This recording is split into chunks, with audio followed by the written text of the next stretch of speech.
E aí pessoal, tudo bem? Vamos para mais uma aulinha de história, agora já na aula 18, página 350. Pausa o vídeo aí, pega a sua apostila, pega o material, pega o estojo, faça a sua síntese. Não fique pura e simplesmente ouvindo as mensagens, participe ativamente da aula, tudo bem? Então pessoal, nós vamos falar sobre o período liberal, que foi o quê? Um período da política brasileira que está espremido, digamos assim, entre duas ditaduras. Ele começou com o fim da ditadura Vargas, que acabou em 45, então o Brasil ficou de 30 a 45 sob o governo de uma única pessoa. Ditadura porque a gente sabe que ele promovia sua eleição, sua permanência no poder e não havia uma participação democrática. E essa República Liberal vai acabar em 64, com um golpe militar promovido lá contra o João Goulart, o Django, tá bom? Então foi nesse período que o Brasil viveu um mínimo de liberalismo político com um mínimo de participação popular. Tudo bem? Durante esse período, os presidentes serão eleitos, as eleições serão promovidas regularmente, haverá minimamente um funcionamento da política no que se refere aos três poderes. Executivo, legislativo e judiciário vão trabalhar ali de forma coesa, sem nenhum se sobressair ao outro. Beleza? Então é isso. O período espremido entre duas ditaduras em que o Brasil viveu um mínimo de liberalismo político. Esse governo vai começar em 1946. Pode começar suas anotações aí. Com a eleição do presidente Eurico Gaspar Dutra. Beleza? E Eurico Gaspar Dutra vai ter um governo baseado em grandes mudanças na Constituição. Tá? O que vai acontecer nessa Constituição aí? Você pode anotar aí a Constituição e puxar umas setinhas para anotar. Os três poderes vão trabalhar harmonicamente. Então, pela primeira vez, o Legislativo, Executivo e Judiciário vão trabalhar de forma harmônica. Essa Constituição vai garantir minimamente os direitos individuais, sem a perseguição política aos opositores do governo, em partes, tá? Depois eu vou abrir uma exceção. Os direitos sociais, não que o governo Vargas já não promovesse isso. A gente viu lá que Vargas era o pai dos pobres e promovia amplamente os direitos sociais. Mas durante o governo de Eurico Gaspar Dutra, que promulgou essa nova alteração na Constituição, os direitos sociais serão garantidos. E direitos políticos, anote aí, ó, finalmente, nessa Constituição de 46, o voto vai ser considerado universal. Todas as pessoas do Brasil poderão votar, todas entre aspas, menos analfabetos, a gente vai ver lá na frente.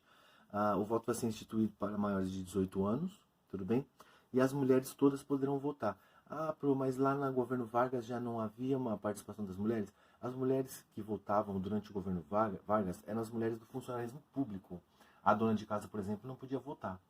Agora, com essa nova alteração na Constituição, todas as mulheres, independente da profissão, independente da renda, elas vão participar das eleições. Tudo bem? E aí a questão do analfabeto. Essa Constituição ainda proíbe o voto de analfabetos. Se você quiser anotar por curiosidade, só em 1988 a Constituição vai ser alterada em relação à eleição e os analfabetos poderão votar, tá bom? E uma grande diferença característica aí de Vargas para Dutra é a autonomia dos estados. A gente viu que Vargas centrava os poderes e a República Federativa em suas mãos, não dava autonomia para os estados trabalharem, e durante o governo de Dutra vai rolar sim um liberalismo para os estados. Os estados vão poder agir de uma forma mais liberal. Tudo bem? Então perceba aí, ó. Dutra começou em 46. O que aconteceu em 46? Tinha acabado de acabar a Segunda Guerra Mundial. E a gente viu que assim que acabou a Segunda Guerra Mundial, começou a Guerra Fria.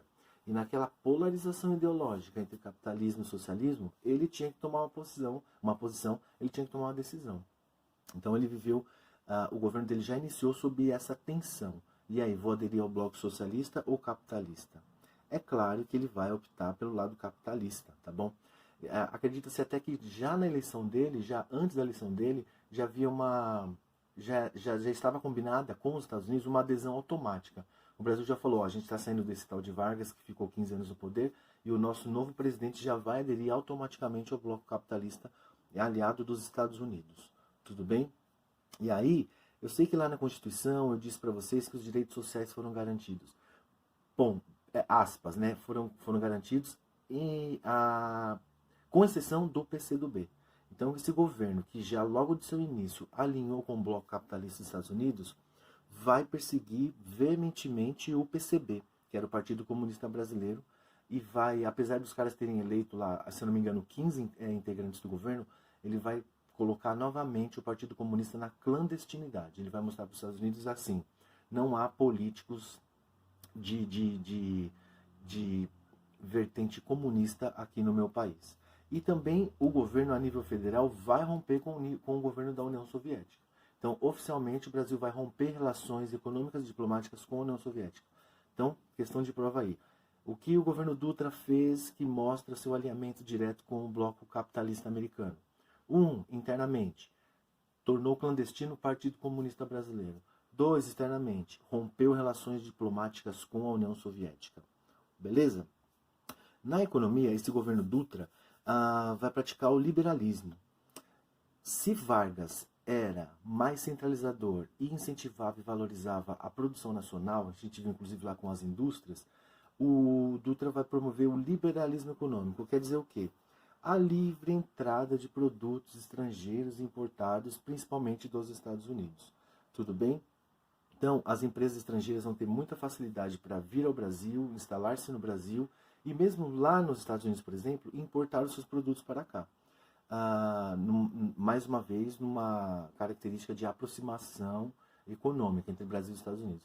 Então, esse liberalismo permitiu que muitos produtos importados viessem. Qual o problema disso? Isso desvaloriza a produção nacional. A partir do momento que um produto importado é do mesmo preço, ou quem sabe até mais barato do que um produto nacional, por que eu vou comprar um produto nacional? Eu vou comprar um importado. E se eu compro um importado, a indústria nacional perde força, pode até quebrar e abrir falência. E foi o que aconteceu. A balança comercial durante o governo Dutra foi negativa. Mais se comprava do que se vendia. Então, naquela relação de compra e venda entre países, o Brasil estava sempre no vermelho, porque ele mais comprava do que exportava.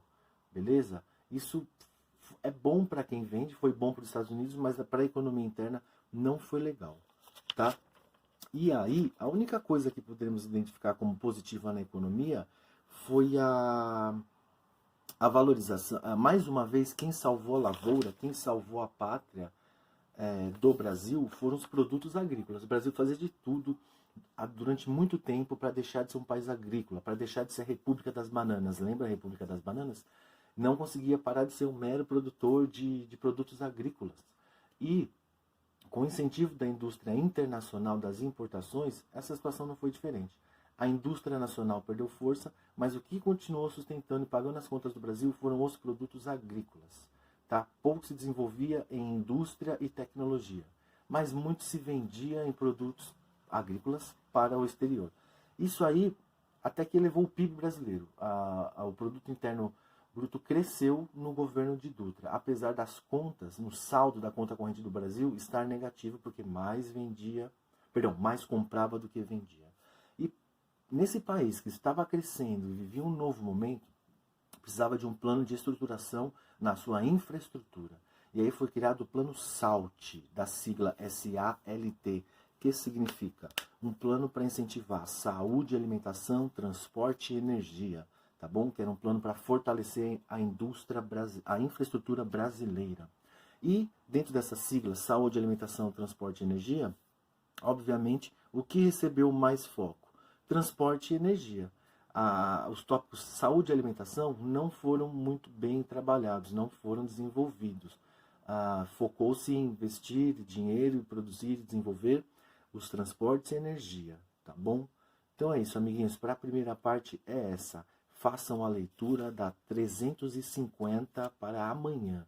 Amanhã a gente faz os exercícios, vai para o livro texto e é isso aí. Beijo, tchau.